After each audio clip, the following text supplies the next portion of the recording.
అండి, welcome back to my channel. అందరికీ నమస్కారం. నేను మీ శ్యామ్ ప్రసన్న. నాకు అక్షింతలు నిన్ననే వచ్చినాయి. అదే రామ జన్మభూమి కమిటీ వాళ్ళు తీసుకొచ్చి ఇచ్చారు.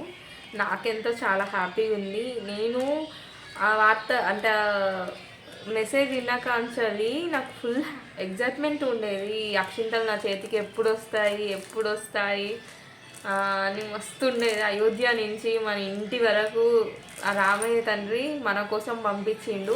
అసలు వీటిని ఏం చేయాలో మీకు సందేహం ఒకటి ఉంది కదా, అదేంటిదో క్లియర్గా తెలుసుకుందాం. అయోధ్య నుంచి ఆహ్వానం వచ్చిందా మీ అందరికీ? అదేనండి, ఆ రామచంద్రుని అక్షింతలు మీ ఇంటి వరకు వచ్చాయా? వీటిని ఏం చేయాలో మీకు సందేహం ఉందా? ప్రతి ఒక్కరూ అయోధ్య వెళ్ళలేం కాబట్టి ఆ అయోధ్య రామయ్య సూచించిన విధానం ఏంటిదంటే, ఆహ్వానంగా ఆశీర్వాదంగా మనకి ఈ అక్షింతలను గడప గడపకి, ఇంటికి, ఊరుకు, వాడవాడకి పంచాలనేది రామ ట్రస్ట్ వాళ్ళ ముఖ్య ఉద్దేశం. కాశ్మీర్ టు కన్యాకుమారి వరకు ప్రతి ఇంటికి అక్షింతలు రాబోతున్నాయి. ఈ అక్షింతలను జనవరి 22 సాయంత్రం అంటే రామ విగ్రహ ప్రతిష్ట వరకు ఉంచి పూజించి ప్రతిరోజు దీపారాధన చేసుకొని శ్రీరామ జయ జయ రామ అనే తారక మంత్రాన్ని రోజు 108 సార్లు పఠించి జనవరి 22 విగ్రహ ప్రాణ ప్రతిష్ట అనంతరం ఇంట్లో అందరూ తలపై చల్లుకోవాలి. ఇక్కడ మిగిలితే రామప్రసాదంగా భావించి భద్రపరచుకోవచ్చు.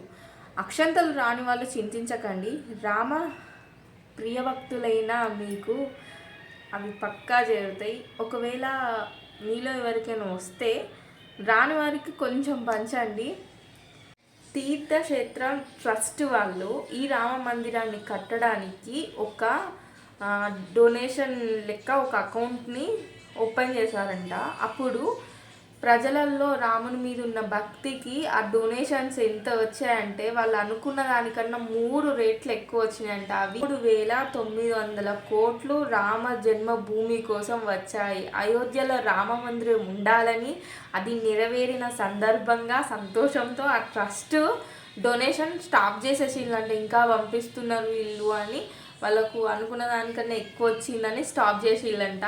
అందుకనే రాముని మీద ప్రజలకి ఇంత నమ్మకం, ఇంత ప్రేమ, ఇంత ఆప్యాయత ఉంది అని అర్థం చేసుకొని బాలరాముని దగ్గర ఫస్టే అక్షతలు పెట్టి పూజ చేసి ఆ రోజు వాళ్ళు అక్కడ ఆ టైంకి పూజ చేస్తుంటే మనం ఇంట్లో ఉన్నా కానీ ఆ గుళ్ళో ఉన్నట్టు అనుకొని ఆ అక్షితలు మన తల మీద వేసుకుంటే అక్కడ అంటే వాళ్ళు పంపించిన అక్షతలు కొంచెం లేట్గా వస్తున్నాయి. ఎందుకంటే ఒక స్టేట్ నుంచి ఇంకో స్టేట్ నుంచి ఆ పల్లెల్లోకి, ఆ వీధుల్లోకి, ఆ గడపల్లోకి ప్రతి ఇంటికి వెళ్ళాలి అనే సంకల్పంలో ఒక ఊరికి 1 కేజీ 2 కేజీస్ అని వాళ్ళు ఇస్తున్నారు.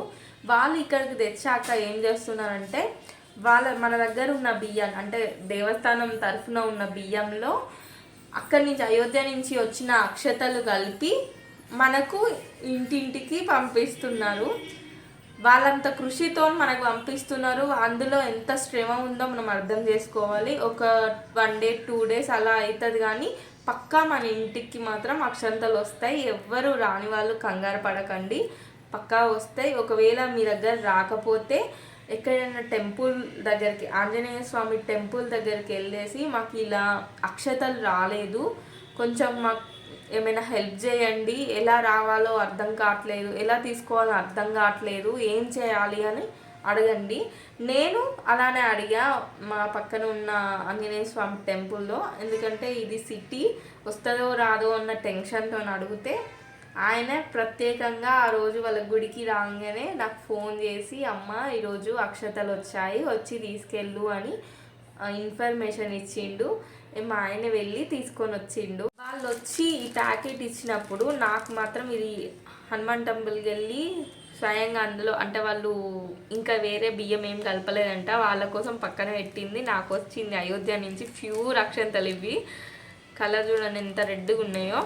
ఓపెన్ చేయొద్దు అన్నారు, 22 జాన్కే ఓపెన్ చేయమన్నారు. ఇవాళ పెట్టి పూజ చేయాలి, దీన్ని రోజు దీపాలు ముట్టియాలి, పూజ చేసుకోవాలి.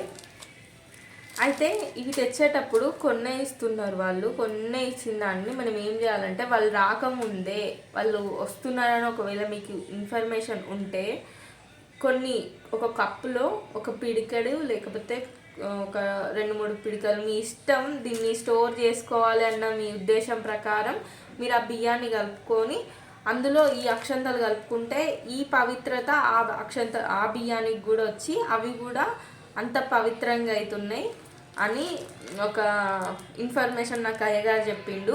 అది మీకు చెప్తున్నా, మీకు కూడా యూజ్ అవుద్దని. ఓకేనా. జనవరి 22 500 సంవత్సరాల క్రితం ఒక విదేశీ ఆక్రందన వచ్చి మన గోపురాన్ని కూల్వడానికి వాళ్ళకు 2 నెలల టైం పట్టిందంట.